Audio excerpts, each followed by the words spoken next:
Welkom bij weer een nieuwe kennisbankvideo van Kraakman. Mijn naam is Willem van der Zwaan, productspecialist voor John Deere en vandaag neem ik jullie graag mee langs de John Deere 7R-serie generatie 2.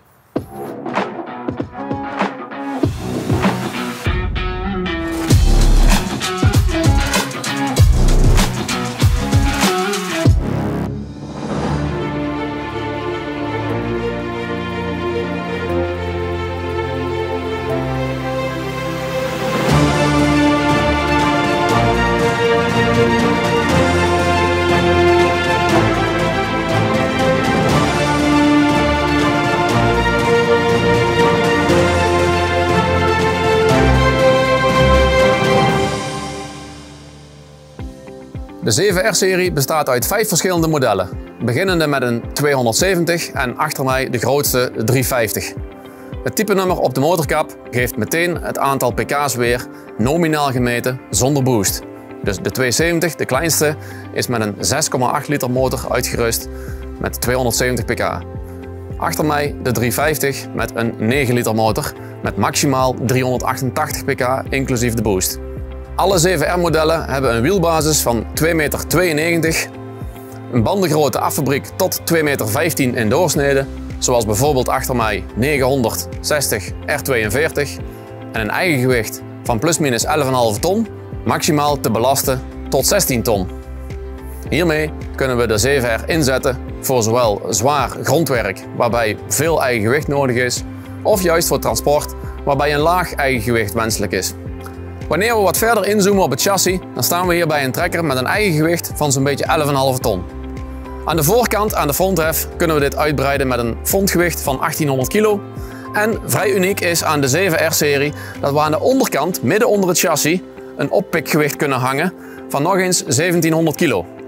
Dit gewicht is hydraulisch aan en af te bouwen om dus bijvoorbeeld met grondwerkzaamheden het gewicht mee te nemen of 's middags met transportwerkzaamheden het gewicht juist thuis te laten.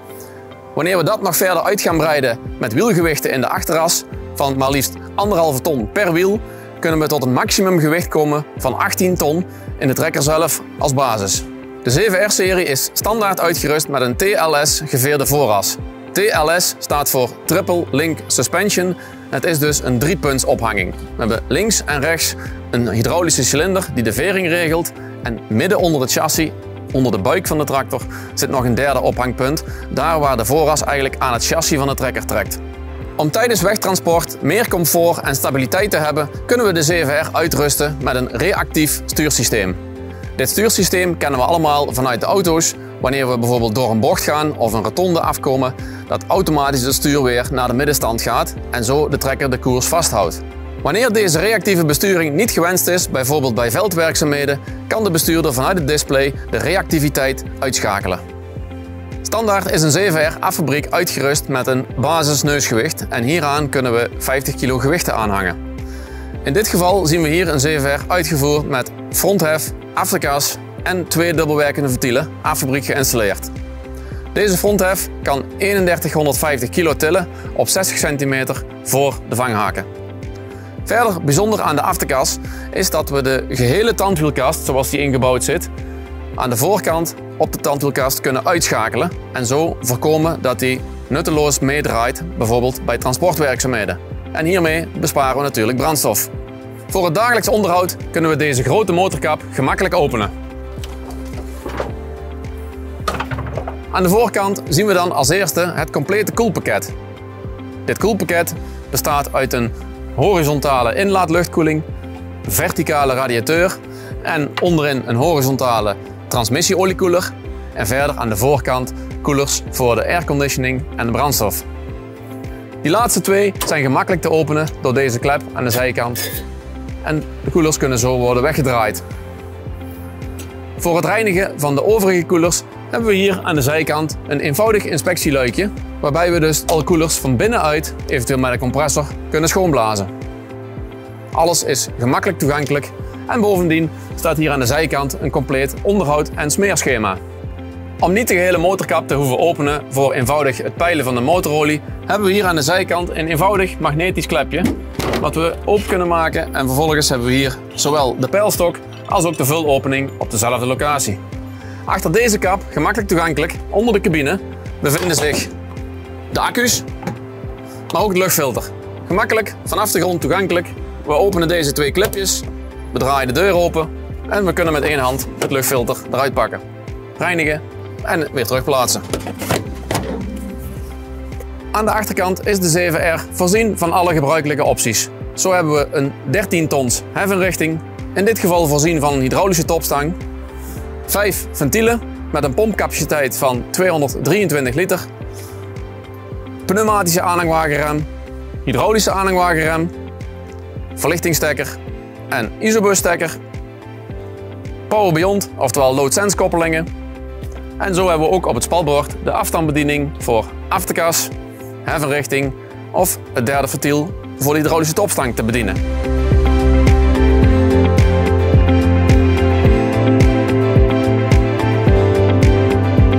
Aangekomen in de cabine van deze Signature Edition 7R hebben we een zeer luxe werkplek. Niet alleen hebben we een enorme grote cabine, het is een van de stilste op de markt en het is een zeer luxe afgewerkt cabine met onder andere een stoel met leren bekleding, stoelventilatie, stoelverwarming en zelfs een massagefunctie. Naast mij aan de linkse kant op het spalbord hebben we een koelkast waar we onze drankjes en lunch koel kunnen houden. Zeer luxe, ook leer afgewerkte bijrijderstoel. En we hebben zelfs voetsteunen waarbij we onze voeten omhoog kunnen zetten. En we kunnen de hele stoel draaien naar rechts om zicht te hebben op het werk. En zelfs daar hebben we ook 2 voetsteunen. En als we toch op GPS aan het rijden zijn, kunnen we op deze manier naar achteren ons werk goed in de gaten houden. De stoel draait zelfs ook geheel naar links. En om te voorkomen dat we het stuur zouden raken met de armleuning, schuift de armleuning rechtdoor naar voren. Om zo dus toch ook naar links te kijken en daar zicht te hebben op ons werk. Wat betreft het stuur hebben we een fijne afstelling aan de stuurkolom en we gebruiken het voetpedaal om in één keer het stuur terug te brengen in jouw specifieke positie. Het stuur is eveneens in leer afgewerkt. Om nog meer luxe toe te voegen aan deze toch al zeer luxe werkplek, kunnen we er ook voor kiezen om deze cabine uit te voeren met een geveerde ophanging. Dan is de gehele cabine geveerd en de toch al luxe stoel is luchtgeveerd. In plaats van een luchtgeveerde stoel kunnen we ook kiezen voor de zogenaamde Active Seat, waarbij de gehele stoel actief hydraulisch geveerd is. Dat deze zeer luxe cabine enorm groot is, kunnen we onder andere zien aan de ruimte die ik heb als bestuurder. Ik ben zelf 1,92 meter en ik kan met gestrekte benen plaatsnemen en ik heb ook nog eens een keer voldoende hoofdruimte. Vanuit onze troon hebben we ook enorm goed zicht naar voren toe. Aan de linkse kant in lijn met de cabinestijl bevindt zich de luchtinlaat. Aan de rechtse kant in lijn met de cabinestijl bevindt zich de luchtuitlaat. En naar voren toe hebben we een vrij uniek ontwerp van de motorkap die kenmerkend is aan niet alleen de 7R maar ook de 8R van John Deere. Waarbij hier vooraan bij het dashboard de motorkap slechts 40-50 cm breed is en naar voren toe breed uitloopt. Hierdoor kan ik wanneer ik gewoon rechtop in mijn stoel zit, zowel links als rechts tussen de motorkap en de voorwielen door op de grond kijken en hou ik zicht op mijn werk. Dat deze werkplek gemaakt is voor lange werkdagen zien we onder andere aan alle gemakken die zijn weggewerkt in deze cabine. Zo hebben we hier aan de rechtse kant bovenin een touchscreen radio met een 6,5 inch display en zelfs integratie van Apple CarPlay of Android Auto. Hier bovenin een opbergvak, bijvoorbeeld voor je telefoon weg te leggen. Afstelling van de elektrisch bedienbare, verwarmde en uitschuifbare buitenspiegels. En ook aan deze kant diverse opbergmogelijkheden, opbergvakken, bekerhouders en allerlei gemakken ook wat betreft elektrische aansluitingen zoals bijvoorbeeld USB om de telefoon op te laden. De 7R-serie van John Deere is standaard uitgevoerd met een E23 elektrisch geschakelde PowerShift transmissie. Deze 350 is standaard uitgevoerd met Autopower en in deze uitvoering zelfs met de Command Pro rijhendel, welke van alle gemakken voorzien is en ook 11 programmeerbare knoppen heeft binnen handbereik.